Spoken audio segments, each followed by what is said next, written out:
হলো বৃহস্পতিবার 29 আগস্ট 2024 সাল, তাই তো?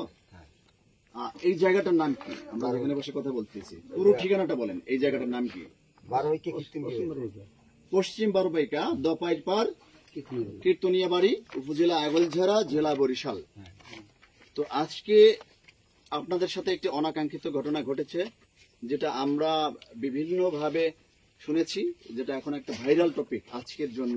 সারা দেশ থেকে ফোন আসতেছে, বাইরে থেকে ফোন আসতেছে, যে এখানে 4-5 জন মানুষ রক্তাক্ত, নাক ফেটে গেছে এবং প্রচন্ডভাবে তাদেরকে হয়রানি করা হচ্ছে, আহত করা হচ্ছে, মারপিট করা হচ্ছে। এবং আমরা এটাও জানি এই পাড়াটা একেবারেই হিন্দু অধ্যুষিত। বিশেষ করে বলতে গেলে আগলঝাড়া উপজেলাটাই আসলে হিন্দু মুসলিম প্রায় সমান সমান, এবং এই বারোবাইকা দপাইরপাড় পাড়াটা একেবারে সম্পূর্ণভাবে হিন্দু অধ্যুষিত, হিন্দু পাড়া। তো করিমবাজার নামে একটি জায়গা আছে, বারোবাইকা গ্রামেরই একটা অংশ, ছোট্ট একটা বাজার। তো কি ঘটনা ঘটেছে আমরা শুনবো, ভিকটিমের মুখেই শুনবো। আপনার নাম কি? আমার নাম নিখিল কীর্তনিয়া। বাবার নাম কি? রেণুভূষণ কীর্তনিয়া। রেণুভূষণ কীর্তনিয়া। আপনার বয়স কত?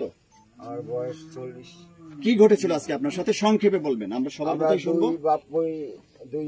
আমার ছেলে আর আমি রাস্তা দিয়ে, মানে ও আউকের রস খাওয়া হয়ে গেছে, আমরা দুই বাপ ভ্যান পাইতেছি না, দুই বাপ আস্তে আস্তে হাঁটতে হাঁটতে দুই বাপ কথা। কোন জায়গা থেকে? এটা কি বারোবাইকা বড় বাজার থেকে, স্কুলবাড়ির বাজার থেকে পশ্চিম দিকে? হ্যাঁ হ্যাঁ, পশ্চিম দিকে আসতে আসি, কথা কইতে কইতে আইছি সূর্য বিভারি হইতে পার। এর মধ্যে ওই যে ঘর আছে, ওই ঘরের ভিতরে ফোলাফান, ওকুর সাইডে ব্রিজের উপরে ফোলাফান, আমাকে দুই বাপ করে মাঝখানে রাখিয়া ওরা আর কি চারকুল দিয়ে বের করতেছে।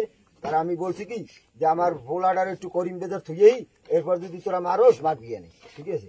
ওরা পোলারও মনে করেন হ্যাঁ তো হনেই নেই, পোলারে আরো মুখ চিপকিয়া ওরা লই গেছে এদিক, আর আমারে লগ লগ এইদিকে দিয়ে কি দিয়ে কোপ দিছে, আর এই যে এই মোহের পর কোপ দিছে, ঠিক আছে?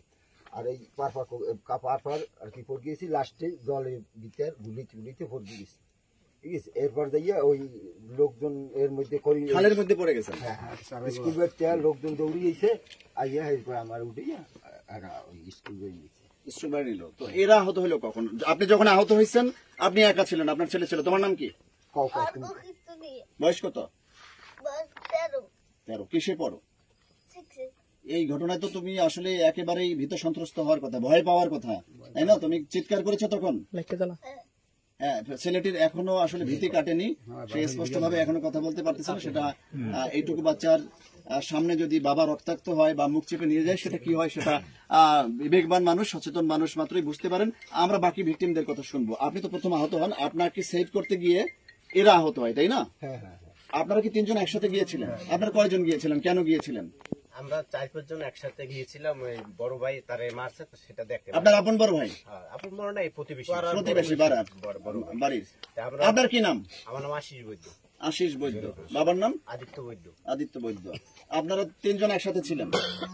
আচ্ছা, কি ঘটলো তখন আপনারা যখন ওনাকে সেভ করতে গেলেন? বড় ভাই ওকে মারছে, তারপর ওই আমরা ও সবকিছু দেখে ওরে গইলে নিয়ে গেছে হসপিটালে।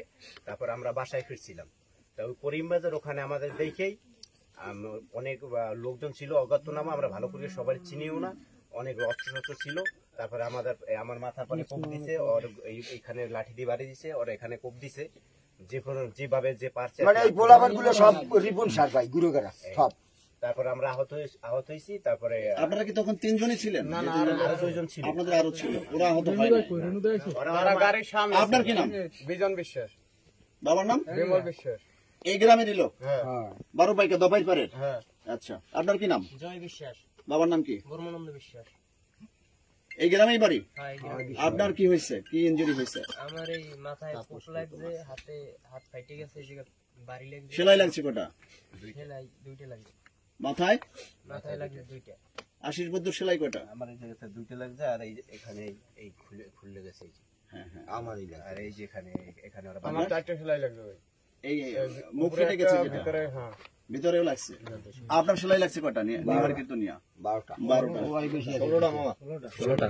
16টা। আচ্ছা আচ্ছা আচ্ছা। তো আপনারা কোথায় চিকিৎসা নিলেন? গৈলি হাসপাতালে। গৈলা হাসপাতালে। ওখানে আপনাদের যে শারীরিক কন্ডিশন, এতগুলো সেলাই, এভাবে রক্তাক্ত, আপনাদের তো এটা ইনফেকশন হতে পারে, এবং ইনফেকশন হলে তো সেটা ভয়ানক আকার ধারণ করতে পারে। আপনারা কেন আজকে রাতে চলে আসলেন? এখন তো রাত, আসলাম ওইখানে 12টার মতো বাজে, তাই না? ওই জায়গা আবার ওই রিপন সুপন সব গেছিল। যাওয়ার পরে আমি ওই জায়গা মানে ওই জায়গা মানে ধার হইছে না নিরাপত্তা আর কি মনে করি নাই। ওই ওষুধ ফষুধ লইয়া বাড়ি চলে গিয়েছি। আচ্ছা, আপনাকে যে মারলো এবং তার পরিপ্রেক্ষিতে আপনাকে বাঁচাতে গিয়ে যে আরো 3 জন লোক আহত হলো, এদের রক্তাক্ত হয়েছে, সেলাই লেগেছে, প্রত্যেকেরই একাধিক সেলাই লেগেছে, তো আপনার অপরাধটা কি? আমার কোনো অপরাধ নাই। আমরা দুই বাপ্পু কথা কইতে কইতে বাড়ির দিকে আওয়ার হয়েছে। এই না থাকে না যে আছে আপনার মানে জায়গা জমি নিয়ে এটা সে মনে সমস্যা, করেন ওই 100-200 পোলাবান লইয়া পাহারা দিই, এইটাই হচ্ছে আমার মেইন অপরাধ। মানে পাড়াকে সেভ করেন। হ্যাঁ হ্যাঁ পাড়াকে সেভ করে তো প্রত্যেকেই ভালো থাকে। এইটাই আমি সবাই দেখাই এই সব পোলাবান লইয়া আমি আপনাদের এই পাড়াটা সেভ মানে এখান দিয়ে তো আশকর ঢুকতে পারে, বাজদা ঢুকতে পারে, তাই না? রাস্তা সেভ দেওয়া মানে কি পুরো অঞ্চলটা ভালো থাকে। হ্যাঁ হ্যাঁ তো তাতে আপনার তো অপরাধ হওয়ার কথা না। তাতে তো করিম বাজার বলেন, দপাইর পার বলেন, আশকর বলেন, প্রত্যেকেই ভালো থাকে, প্রত্যেক গ্রামবাসী ভালো থাকে, সেটা তো অপরাধ হওয়ার কথা না। আপনি কি রাজনীতি করেন? রাজনীতি হ্যাঁ ঠিক আছে। কি করেন আপনি? কোন পদে আছেন? রাজনীতি এইভাবে কোনো তো এইভাবে না করলে এই পদের তো কোনো দাম নাই। ওরকম রাজনীতি তো প্রত্যেকেই করে। এমনি ওই হিন্দু আওয়ামী লীগে তো আপনার কোন পদ না থাকলে এই রাজনীতির কোন দাম আছে? ভোটের রাজনীতি তো প্রত্যেকেই করে। আপনি গোপন ব্যালট বাক্সে কোন প্রতীকের উপর আপনি ছাপ দিলেন, এটা তো দেখার বিষয় না। না না তো আপনি এই যে পাড়াকে প্রোটেক্ট করেন, সেভ করেন, এটাই আপনার অপরাধ। হ্যাঁ, ঠিক আছে, আমরা বক্তব্যটা এই পর্যন্ত রাখি। এটাই অপরাধ।